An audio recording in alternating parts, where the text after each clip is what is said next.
दोस्तों नमस्कार, ये है मार्गदर्शन फॉर सिविल सर्विसेज। मैं अनुराग चौधरी। दोस्तों सामान्य अध्ययन वस्तुनिष्ठ प्रश्न संग्रह श्रृंखला में आज की वीडियो में प्रस्तुत है एनसीईआरटी आधारित भारतीय संविधान एवं राज्य व्यवस्था के महत्वपूर्ण प्रश्नों का भाग 12, जिसमें हम भारतीय संविधान एवं राज्य व्यवस्था के विविध प्रकार के प्रश्नों को सॉल्व करेंगे। ये वीडियो आपके आगामी परीक्षाओं के सामान्य अध्ययन और सामान्य ज्ञान के राज्य व्यवस्था खंड के साथ साथ अध्यापक भर्ती परीक्षाओं जैसे LT grade, TGT, PGT, GIC प्रवक्ता परीक्षा, गवर्नमेंट डिग्री कॉलेज, उच्चतर शिक्षा असिस्टेंट प्रोफेसर और नेट जेआरएफ राजनीति विज्ञान के लिए भी उपयोगी है। तो आइए शुरू करते हैं आज का वीडियो। भारतीय राज्य व्यवस्था के महत्वपूर्ण ऑब्जेक्टिव टाइप प्रश्न। दोस्तों आज की वीडियो का जो पहला प्रश्न है, देखिए बहुत ही महत्वपूर्ण है। निम्नलिखित में से किसी भी प्रकार के आरक्षण का कोई प्रावधान किसमें नहीं किया गया है? ऑप्शन है आपके राज्यसभा, जम्मू कश्मीर विधानमंडल, राज्य विधान परिषद या उपर्युक्त सभी। तो सही उत्तर है दोस्तों राज्यसभा, जम्मू कश्मीर विधानमंडल, राज्य विधान परिषद, इन सभी में किसी प्रकार के आरक्षण का कोई प्रावधान नहीं किया गया है। देखिए भारत के विभिन्न वर्गों के लिए आरक्षण का प्रावधान लोकसभा, राज्यों की विधानसभाओं में किया गया है, लेकिन राज्यसभा, राज्यों की विधान परिषद और जम्मू कश्मीर विधानमंडल में किसी भी जाति के लिए आरक्षण का कोई प्रावधान नहीं है। जम्मू कश्मीर विधानमंडल दोस्तों, अब देखिए जम्मू कश्मीर विधानमंडल न होकर एक तरह से जम्मू कश्मीर और लद्दाख दो केंद्र शासित प्रदेश हो गए हैं। और दोस्तों अनुसूचित जातियों और अनुसूचित जनजातियों को अनुच्छेद 330 में लोकसभा और अनुच्छेद 332, याद रखिएगा, अनुच्छेद 330 में लोकसभा में, अनुच्छेद 332 में राज्य विधानसभाओं के लिए अनुसूचित जाति और अनुसूचित जनजातियों के लिए उनकी जनसंख्या के अनुपात में आरक्षण का उपबंध किया गया है। लोकसभा में वर्तमान में अनुसूचित जातियों के लिए 84 और अनुसूचित जनजातियों के लिए 47 स्थान आरक्षित किए गए हैं। अगला प्रश्न है, नीचे दो वक्तव्य दिए गए हैं जिसमें कथन एक और दूसरे को कारण आर कहा गया है। कथन है अल्पसंख्यक शब्द की भारत के संविधान में परिभाषा नहीं दी गई है। कारण है कि अल्पसंख्यक आयोग संवैधानिक निकाय नहीं है। दोस्तों यहाँ पर देखिए ए और आर दोनों सही हैं, लेकिन ए की सही व्याख्या आर नहीं करता है। ऑप्शन बी आपका सही उत्तर हो जाएगा। अगर हम व्याख्या देखें तो आप स्पष्ट हो जाएंगे कि भारतीय संविधान में अल्पसंख्यक शब्द को परिभाषित नहीं किया गया है। अल्पसंख्यक आयोग एक सांविधिक है निकाय है, न कि संवैधानिक। और राष्ट्रीय अल्पसंख्यक आयोग का गठन वर्ष 1992 में संसद द्वारा पारित विधि के द्वारा किया गया है। और इस प्रकार कथन और कारण दोनों सही हैं, लेकिन कारण कथन की सही व्याख्या नहीं करता है। अगला प्रश्न है दोस्तों, भारतीय संविधान का भाग 16 जो है ये किससे संबंधित है? तो उत्तर है भारतीय संविधान के भाग 16 में लोकसभा और राज्यों की विधानसभाओं में आंग्ल भारतीय समुदाय के प्रतिनिधित्व का प्रावधान किया गया है। और दोस्तों आपकी जानकारी के लिए बता दें कि दोस्तों देखिए संविधान के 104वें संविधान संशोधन द्वारा जो लोकसभा और राज्यों की विधानसभा में आंग्ल भारतीय समुदाय का प्रतिनिधित्व था, ये समाप्त कर दिया गया है। और इसके पहले आप जानते हैं कि अनुच्छेद 331 में लोकसभा में आंग्ल भारतीय समुदाय के प्रतिनिधित्व और अनुच्छेद 333 में राज्यों की विधानसभाओं में आंग्ल भारतीय समुदाय के प्रतिनिधित्व का उल्लेख किया गया है। लेकिन 104वें संविधान संशोधन विधेयक के द्वारा दोस्तों जो आंग्ल भारतीय समुदाय के सदस्यों का मनोनयन था, अब उसको समाप्त कर दिया गया है। अगला प्रश्न है, किसी जाति तथा जनजाति को अनुसूचित जाति और अनुसूचित जनजाति घोषित करने के लिए सक्षम संवैधानिक प्राधिकारी कौन है? तो ये होता है भारत का राष्ट्रपति। दोस्तों किसी भी जाति और जनजाति को अनुसूचित जाति या अनुसूचित जनजाति घोषित करने के लिए सक्षम संवैधानिक प्राधिकारी भारत का राष्ट्रपति है। और आप जानते हैं संविधान के अनुच्छेद 341 और 342 के अंतर्गत राष्ट्रपति किसी राज्य या संघ राज्य क्षेत्र के संबंध में राज्यपाल से परामर्श करने के बाद उस राज्य या संघ राज्य क्षेत्र की किसी जाति को अनुसूचित जाति और अनुसूचित जनजाति के रूप में अधिसूचित करता है। अगला प्रश्न है, बहुत ही महत्वपूर्ण प्रश्न है, अंतर्राष्ट्रीय संबंधों से संबंधित है। संयुक्त राष्ट्र संघ यानी यूएनओ की स्थापना कब हुई थी? तो ये हुआ था दोस्तों 24 अक्टूबर 1945 को, और 24 अक्टूबर को संयुक्त राष्ट्र दिवस मनाया जाता है। और संयुक्त राष्ट्र संघ की स्थापना अंतर्राष्ट्रीय शांति, सुरक्षा, आर्थिक विकास और सामाजिक प्रगति तथा मानवाधिकार और विश्व शांति जैसे लक्ष्यों की प्राप्ति के लिए की गई थी। अगला प्रश्न है, संयुक्त राष्ट्र सुरक्षा परिषद में अस्थायी सदस्यों की संख्या कितनी है? आपको बताना है। तो सही उत्तर है दोस्तों, संयुक्त राष्ट्र संघ में सुरक्षा परिषद के जो अस्थायी सदस्य होते हैं उनकी संख्या 5 है। और आप जानते हैं कि दोस्तों 5 अस्थायी सदस्यों में अमेरिका, फ्रांस, चीन, ब्रिटेन और रूस हैं। इसके अलावा 10 अस्थायी सदस्य होते हैं जो कि 2 वर्ष के कार्यकाल के लिए संयुक्त राष्ट्र महासभा द्वारा चुने जाते हैं। अगला प्रश्न है, निम्नलिखित में से कौन संयुक्त राष्ट्र संघ के प्रथम अफ्रीकी महासचिव रहे हैं? तो उत्तर है बुतरस बुतरस घाली। दोस्तों बुतरस बुतरस घाली जो कि मिस्र के हैं और ये संयुक्त राष्ट्र संघ के प्रथम अफ्रीकी महासचिव थे। इन्होंने संयुक्त राष्ट्र संघ के 6वें महासचिव के रूप में 1992 से 1996 तक कार्य किया। और संयुक्त राष्ट्र संघ के वर्तमान महासचिव एंटोनियो गुटरेस हैं। अगला प्रश्न है दोस्तों, universal declaration of human rights में कुल कितने अनुच्छेद हैं? आपको बताना है। तो दोस्तों मानवाधिकारों के संयुक्त राष्ट्र घोषणा पत्र में कुल 30 अनुच्छेद हैं। ऑप्शन सी आपका सही उत्तर है। और देखिए दोस्तों, संयुक्त राष्ट्र संघ ने 10 दिसंबर 1948 को इसको अंगीकृत किया था और 10 दिसंबर को प्रतिवर्ष संयुक्त राष्ट्र मानवाधिकार दिवस के रूप में मनाया जाता है। अगला प्रश्न बहुत ही महत्वपूर्ण है, अंतर्राष्ट्रीय न्यायालय यानी international court of justice ICJ का मुख्यालय कहाँ पर स्थित है? तो ये है नीदरलैंड की राजधानी द हेग में। दोस्तों देखिए अंतर्राष्ट्रीय न्यायालय का मुख्यालय नीदरलैंड के हेग में स्थित है और इसकी स्थापना संयुक्त राष्ट्र घोषणा पत्र के द्वारा 18 अप्रैल 1946 को की गई थी। अगला प्रश्न है दोस्तों, दलबीर भंडारी से पूर्व अंतर्राष्ट्रीय न्यायालय में निर्वाचित अन्य भारतीय न्यायमूर्ति कौन रहे हैं? ऑप्शन है HK कानिया एवं BN राव, JC शाह एवं AN Rai, BN Rao, Nagendra Singh और आर्यन पाठक, और चौथा ऑप्शन है नागेंद्र सिंह और AN राय। तो सही उत्तर है option C, BN Rao, Nagendra Singh और आर्यन पाठक। दोस्तों अंतर्राष्ट्रीय न्यायालय के वर्तमान अध्यक्ष अब्दुल कवी अहमद यूसुफ हैं। देखिए अब्दुल कवी अहमद यूसुफ और अंतर्राष्ट्रीय न्यायालय में अब तक निर्वाचित भारतीय BN राव 1952-53 में, नागेंद्र सिंह 1973 से 88 तक, आर्यन पाठक 1989 से 1991 तक। इसके अलावा दलबीर भंडारी 2012 से वर्तमान तक हैं और इनको दूसरे कार्यकाल 2018 से 2027 के लिए पुनर्निर्वाचित किया गया है।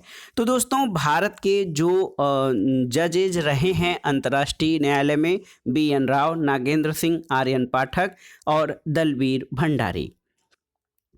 अगला प्रश्न है दोस्तों, अंतर्राष्ट्रीय अहिंसा दिवस कब मनाया जाता है?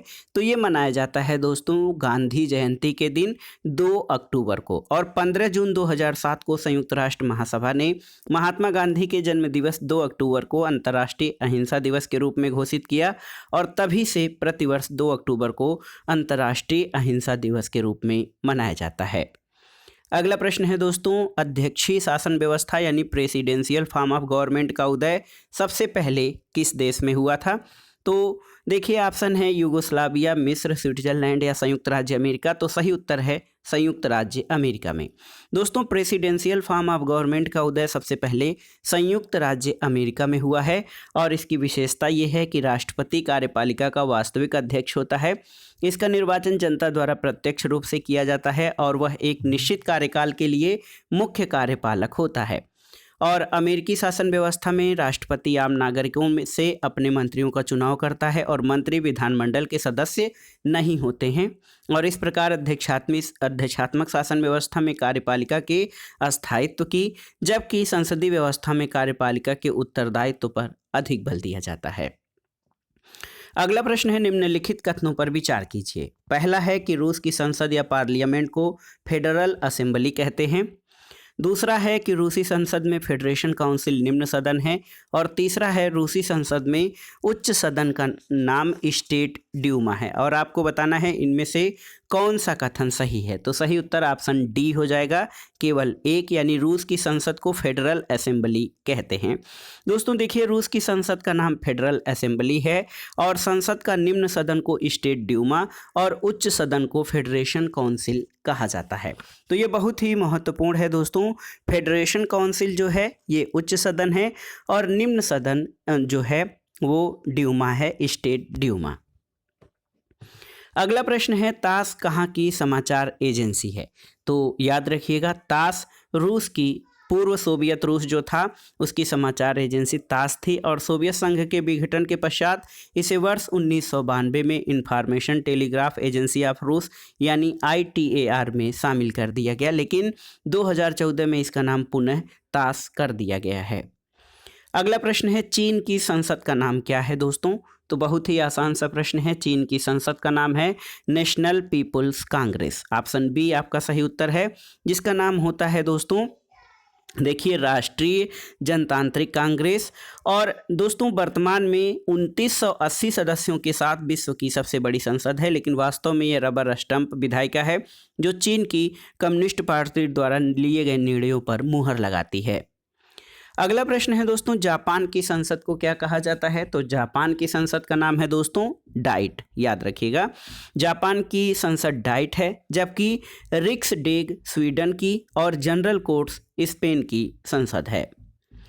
अगला प्रश्न है दोस्तों, मोसाद क्या है आपको बताना है। तो सही उत्तर है, मोसाद इजराइल की खुफिया एजेंसी है और इसकी स्थापना गोपनीय सूचना प्राप्त करने, गुप्त ऑपरेशन और आतंकवाद से लड़ने के लिए की गई है। अगला प्रश्न है दोस्तों, प्रथम भारतीय प्रधानमंत्री जिन्होंने अफगानिस्तान की यात्रा की थी वो कौन थे? ऑप्शन है जवाहरलाल नेहरू, IK गुजराल, AB वाजपेयी या मनमोहन सिंह। तो सही उत्तर है जवाहरलाल नेहरू। 1959 में भारत के प्रधानमंत्री जवाहरलाल नेहरू ने अफगानिस्तान की यात्रा की थी और इनके बाद दोस्तों इंदिरा गांधी ने वर्ष 1976 में, मनमोहन सिंह ने अगस्त 2005 में और मई 2011 में तथा 2016 में नरेंद्र मोदी ने अफगानिस्तान की यात्रा की थी। अगला प्रश्न है दोस्तों, फोर्थ स्टेट या चतुर्थ स्तंभ क्या होता है? तो आप जानते हैं प्रेस यानी मीडिया को लोकतंत्र का चतुर्थ स्तंभ कहते हैं, क्योंकि लोकतंत्र को पूरे विश्व में स्थापित करने में मीडिया ने महत्वपूर्ण भूमिका निभाई थी और इसी के नाते विधायिका, कार्यपालिका और न्यायपालिका के कार्यों पर नज़र रखने के लिए जो मीडिया है उसको लोकतंत्र का चौथा स्तंभ या फोर्थ स्टेट कहा जाता है।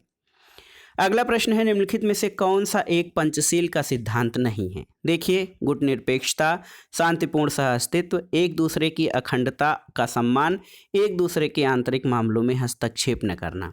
तो सही उत्तर है गुटनिरपेक्षता। दोस्तों पंचशील शब्द ऐतिहासिक बौद्ध अभिलेखों से लिया गया है, जो बौद्ध भिक्षुओं के जो व्यवहार को निर्धारित करने वाले 5 निषेध होते थे।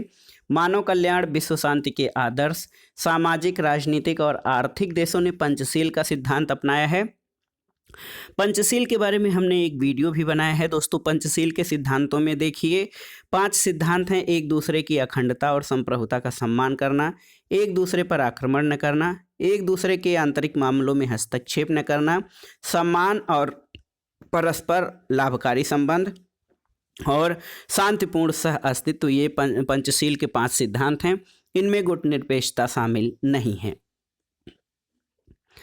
अगला प्रश्न है दोस्तों, सूची 1 का सूची 2 से सुमेलन करना है और दिए गए कूट के आधार पर सही उत्तर का चयन करना है।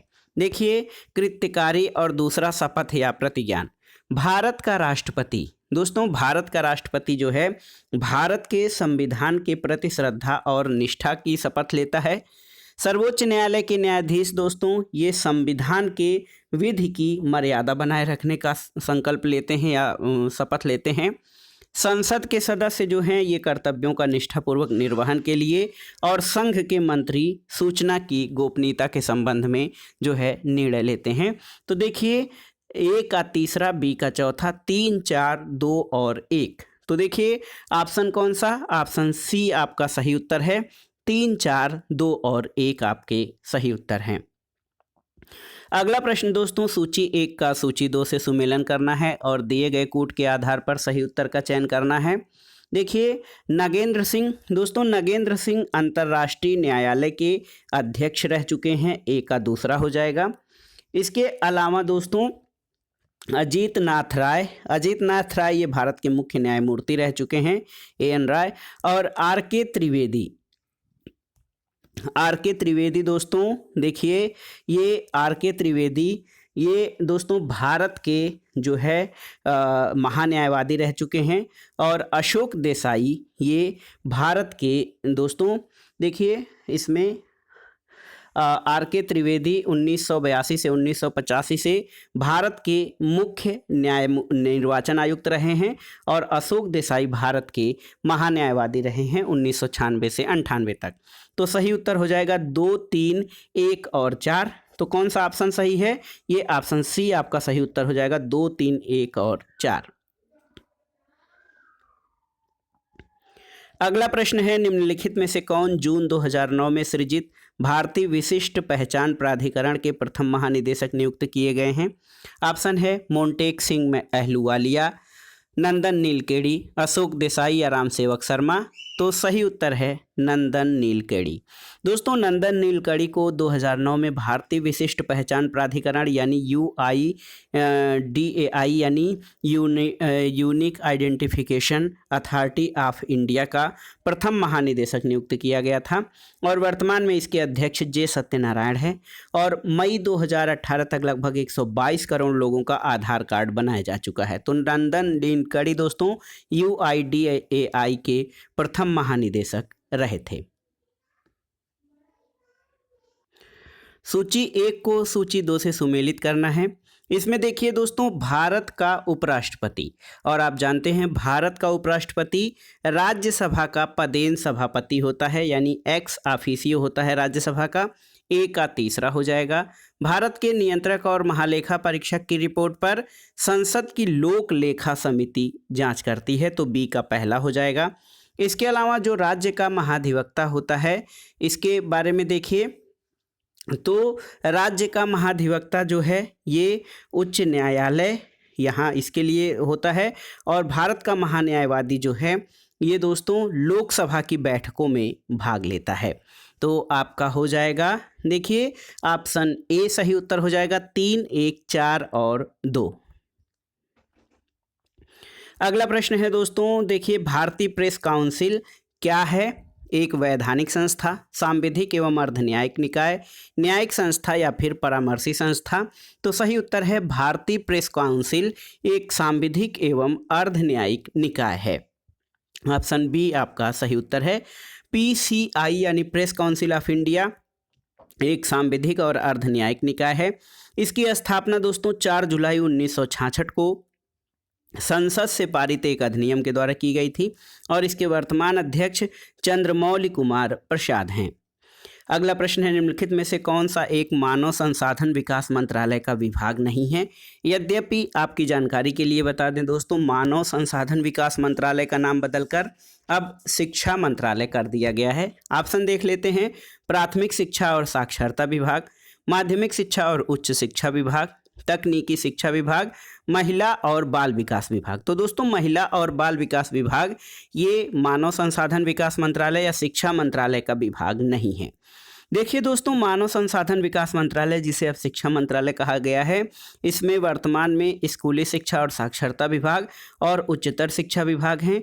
उच्चतर शिक्षा विभाग के अंतर्गत विश्वविद्यालय और उच्चतर शिक्षा और तकनीकी शिक्षा विभाग उप विभाग के रूप में शामिल हैं।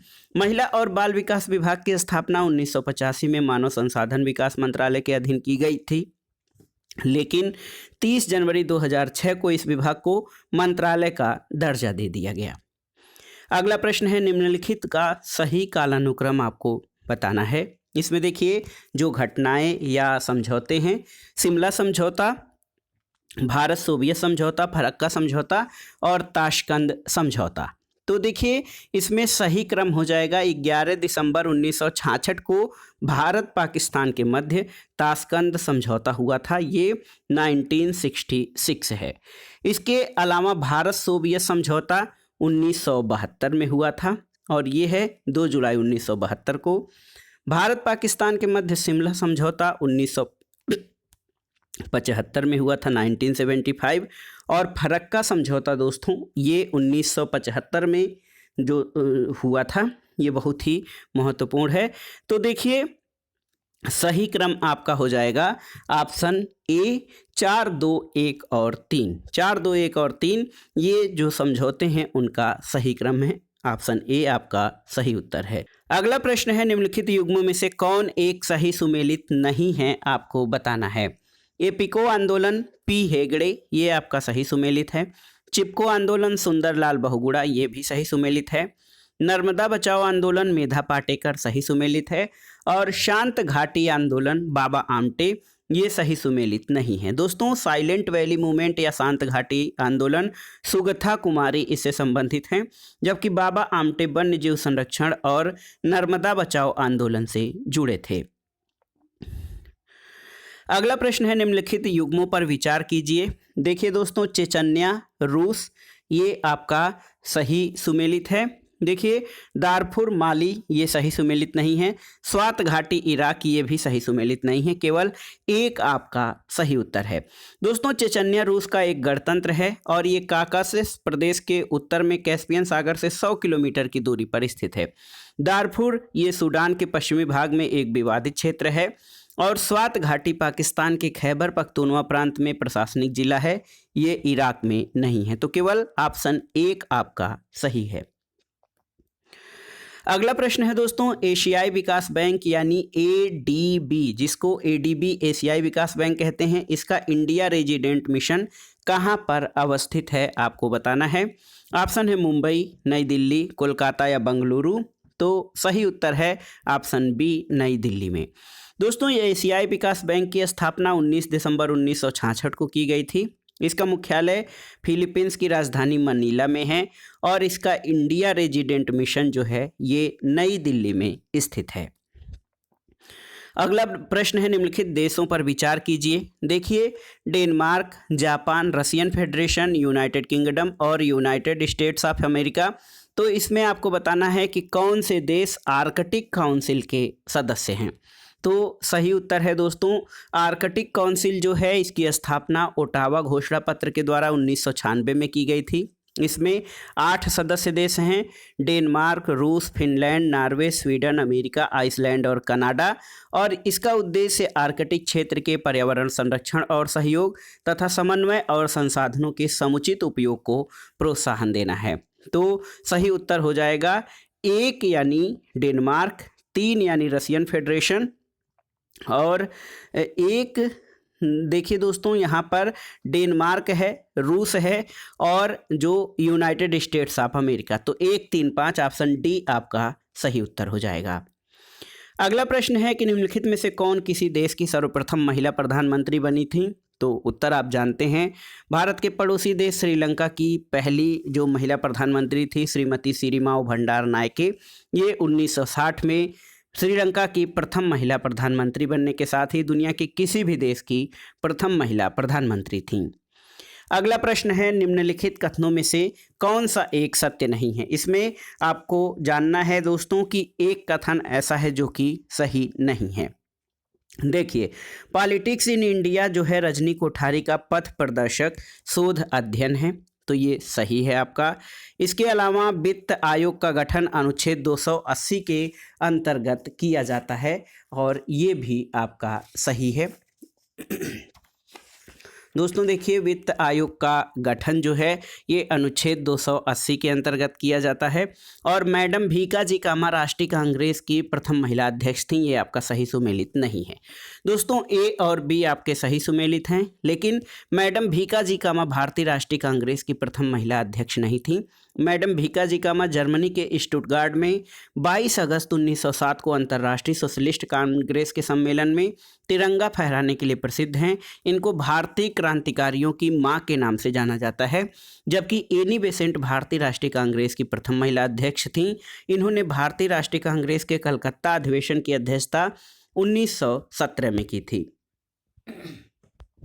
और भारतीय राष्ट्रीय कांग्रेस की प्रथम भारतीय महिला अध्यक्ष सरोजनी नायडू थीं। अगला प्रश्न है दोस्तों निम्नलिखित में से कौन विश्व का नवीनतम राष्ट्र है। तो ये महत्वपूर्ण है दोस्तों। देखिए, इरिट्रिया, इथोपिया, कांगो गणराज्य या दक्षिणी सूडान। तो सही उत्तर है आपका दक्षिणी सूडान। ऑप्शन डी आपका सही उत्तर है। दक्षिणी सूडान दोस्तों विश्व का नवीनतम राष्ट्र है। और दोस्तों आपकी जानकारी के लिए बता दें कि बारबाडोस, देखिए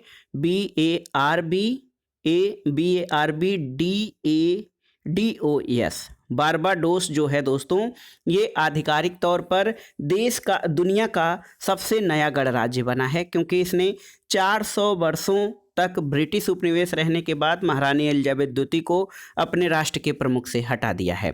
तो बारबाडोस दोस्तों, बारबाडोस जो है ये नवीनतम गणराज्य है दक्षिण सूडान के बाद।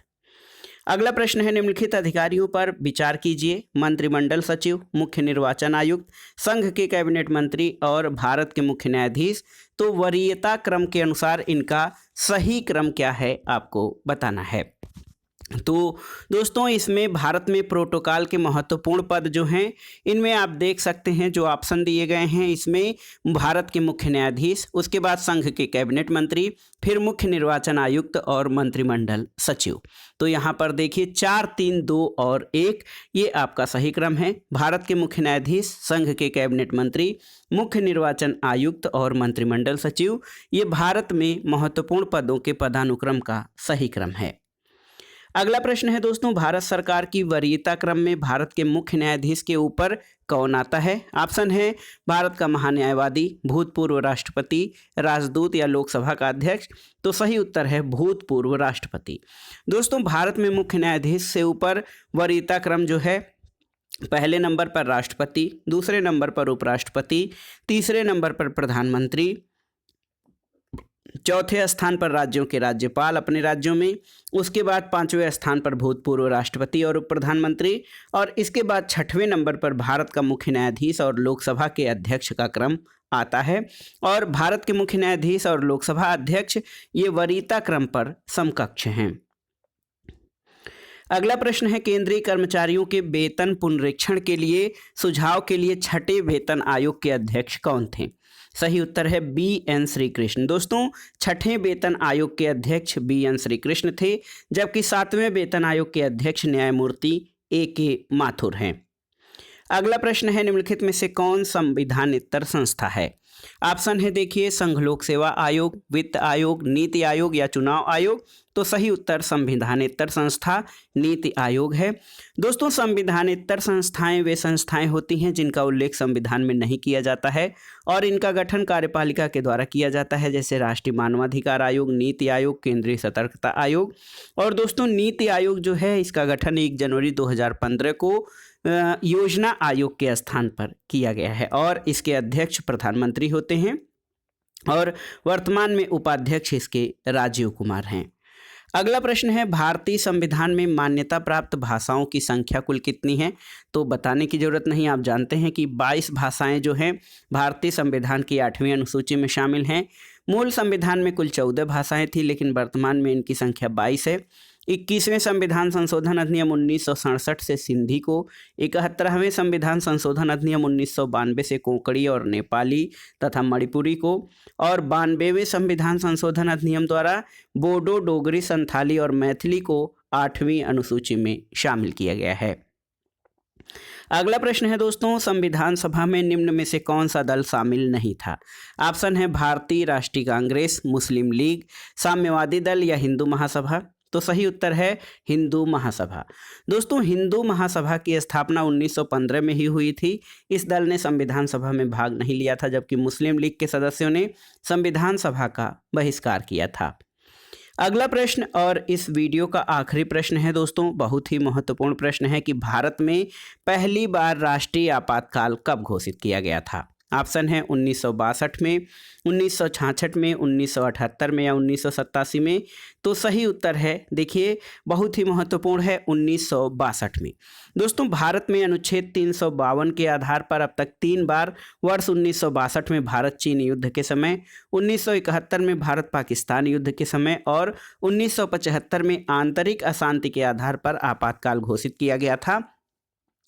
44वें संविधान संशोधन अधिनियम 1978 के द्वारा आंतरिक अशांति यानी इंटरनल डिस्टरबेंस के स्थान पर सशस्त्र विद्रोह यानी आर्म्ड रिबेलियन शब्द को जोड़ा गया है। तो भारत में पहली बार 1962 में राष्ट्रीय आपात भारत चीन युद्ध के समय घोषित किया गया था। तो दोस्तों ये था आज का वीडियो, और ये देखिए सामान्य अध्ययन वस्तुनिष्ठ प्रश्न संग्रह श्रृंखला में हमने भारतीय राज्य व्यवस्था के संपूर्ण भागों को कवर कर लिया है।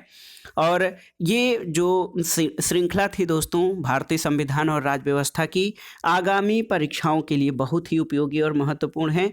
आप इन प्रश्नों को तैयार कर लीजिएगा। वीडियो आपको कैसा लगा हमें कमेंट बॉक्स में ज़रूर बताइएगा। वीडियो को लाइक करें, शेयर करें और इस चैनल मार्गदर्शन फॉर सिविल सर्विसेज को सब्सक्राइब करें। वीडियो देखने के लिए धन्यवाद दोस्तों। नमस्कार, धन्यवाद।